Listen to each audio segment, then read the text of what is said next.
Assalamualaikum warahmatullahi wabarakatuh. Kembali lagi di channel Teknodai Tutorial.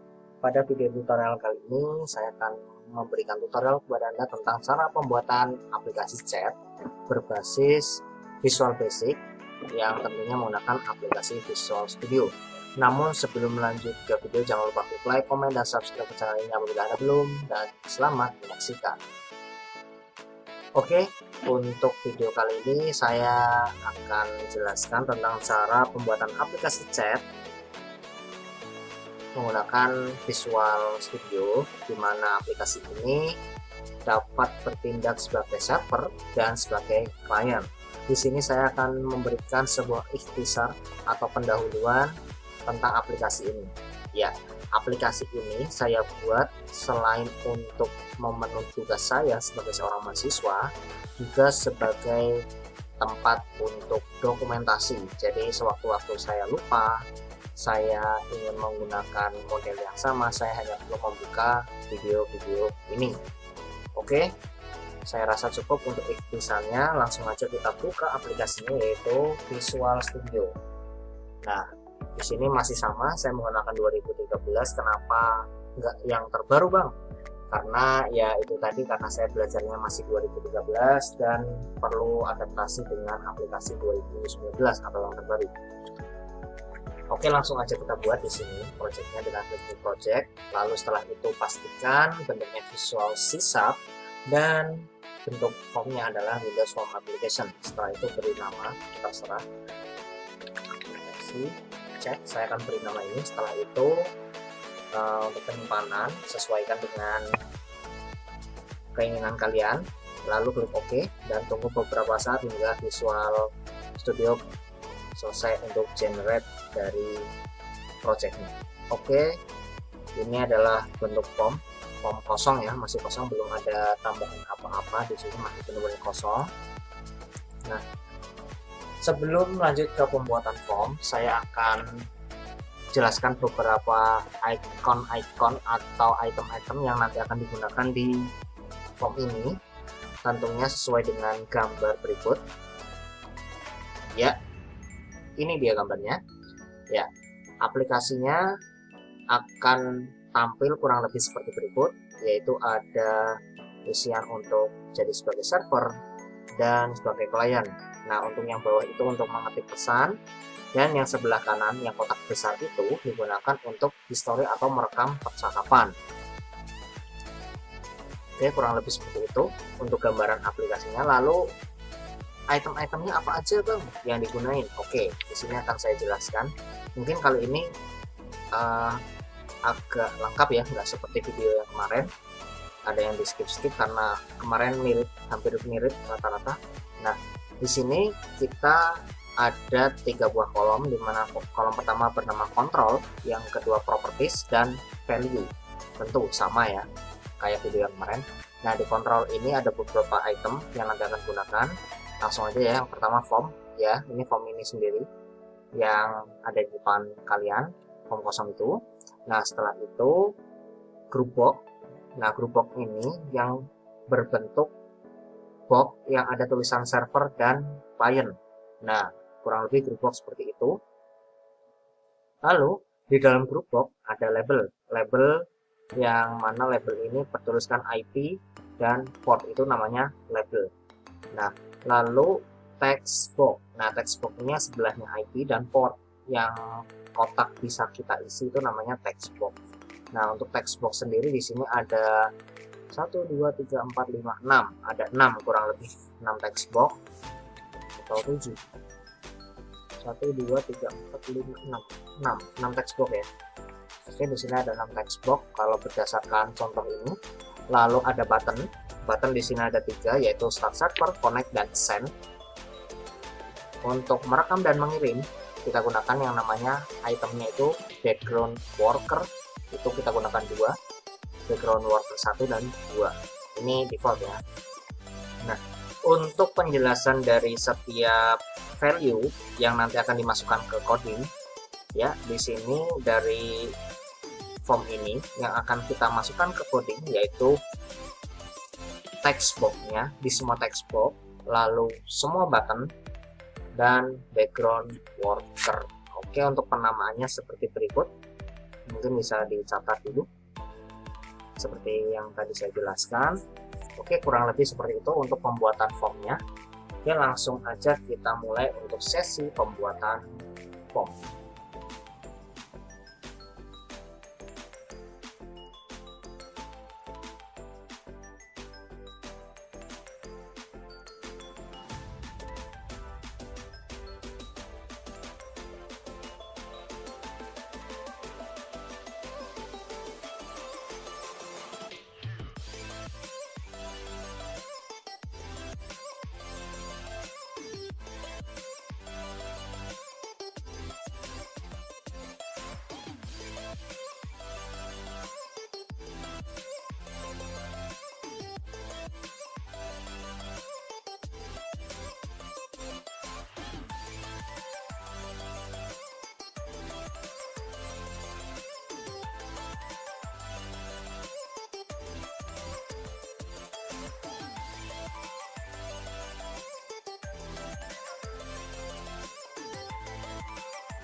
Oke, ini semua sudah kita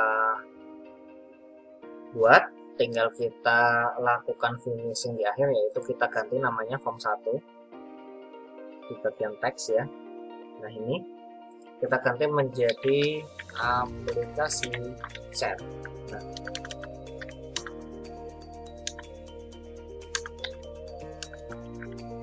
kenapa harus diganti? Ya nggak apa-apa, biar lebih rapi aja gitu kan. Oke, langsung lanjut ke codingan. Caranya mudah, kita akan coding di satu aplikasi ini, satu form ini. Kita double klik pada form ini. Nah, oke, akan muncul ini, muncul seperti ini. Untuk awal-awal kita akan melakukan coding di bagian form 1. Nah, fungsinya apa? Untuk form ini fungsinya kan sebagai wadah atau tadah dari simbol-simbol atau item-item yang ada di sini. Nah, kita akan coding dulu di bagian ini. Lalu setelah itu kita akan lanjut ke bagian setiap katanya.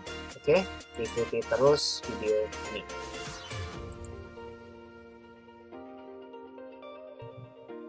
Ya, oke, untuk coding alhamdulillah sudah selesai.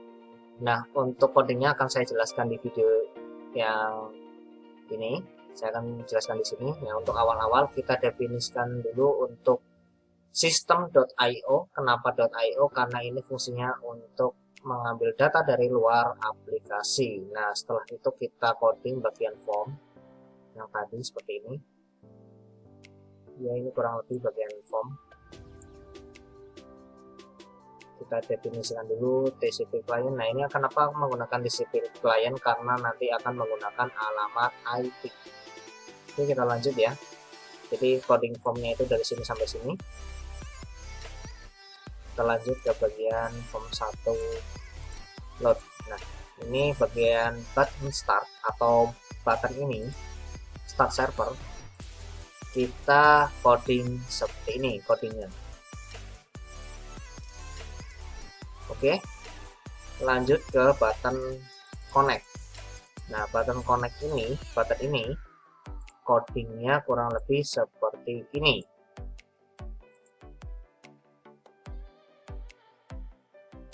Ya, oke, lanjut.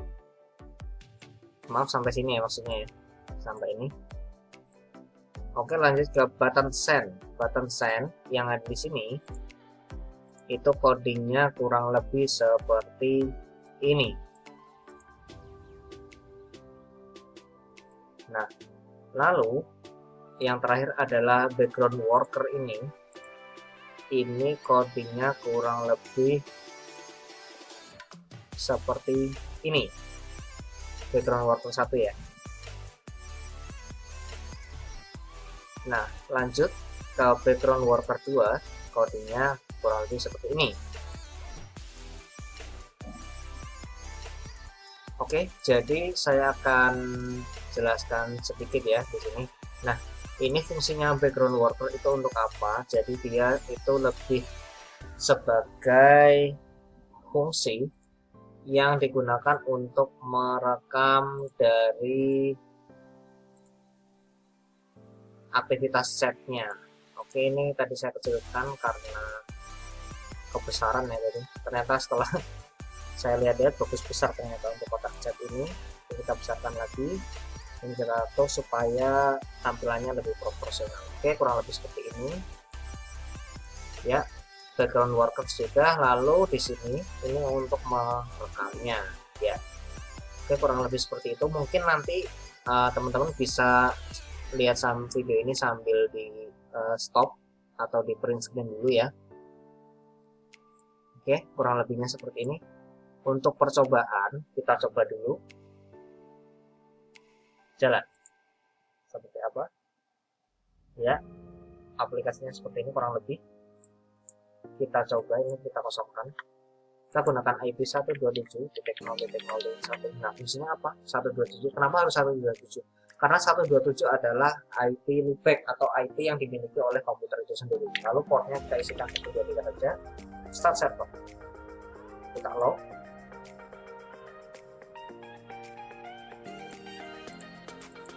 Nah, loh bang, kenapa ini nggak bisa diklik? Kenapa non responding? Oke, tenang. Jadi aplikasi ini dia berjalan berbasis client server, yang mana client server membutuhkan minimal 2 komputer. Nah, bang, aku kan punyanya cuma 1 laptop atau punyanya cuma 1 komputer di rumah. Terus gimana cara jalanin aplikasinya atau cara ngecek aplikasinya ini jadi apa enggak? Nah, caranya teman-teman itu cukup mudah. Oke, ini adalah aplikasinya. Oke, kita coba jalankan. Ya, untuk defaultnya dia akan kliennya ngisi IP komputer kita. Untuk IP-nya kita di sini akan coba di server 127.0.0.1 dengan portnya 123. Pertanyaannya pasti muncul, bang, kenapa IP-nya 127.0.0.1 dan kenapa portnya 123? Oke, saya akan jawab. IP 127.0.0.1 adalah IP yang dimiliki oleh semua komputer atau IP default, IP loopback. Jadi semua komputer defaultnya dia memiliki IP ini. Nah, IP ini kalau misalnya kalian pengen ngecek itu kalian bisa gunakan SAM atau WAM. Kalian ketika 127 pasti akan muncul web server di situ kalau kalian tentang apasnya. Nah, ini IP-nya ini adalah IP komputer kalian, IP loopback. Nah, lalu untuk port kenapa 123? Karena di sini portnya tidak didefinisikan di aplikasi ini, sembarang. Kalian bisa menggunakan port apapun. Oke, langsung aja kita coba ya. Ini untuk IP-nya sudah start server. Kita ketik di sini. Oke, nggak bisa. Kenapa nggak bisa? Karena aplikasi ini adalah aplikasi yang berbasis pada client server, di mana aplikasi client server membutuhkan minimal 2 device, satu sebagai server dan satu sebagai client.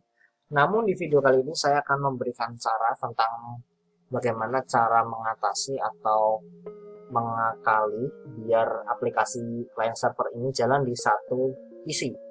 Oke, caranya cukup mudah. Kita buka Visual Studio-nya lagi. Oh, namun sebelum buka kita test dulu ya.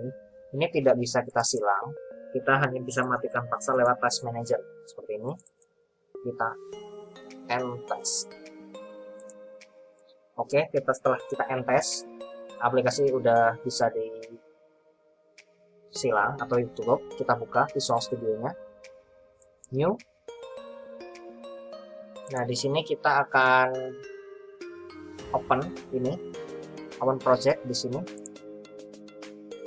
Nah, ini aplikasi sudah terbuka seperti ini. Jadi ada dua window, yang satu akan kita taruh sebelah kanan, satu sebelah kiri. Nah, ketutup ya. Oke, kita jalanin aja yang kanan dulu.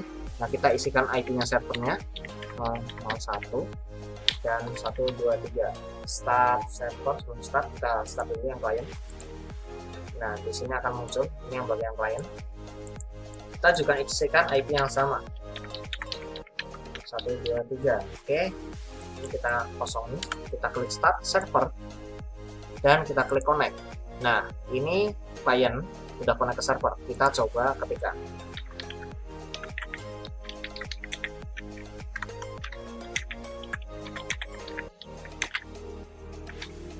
Kita send. Nah, masuk ke bagian server. Lalu server coba untuk mengirim balik.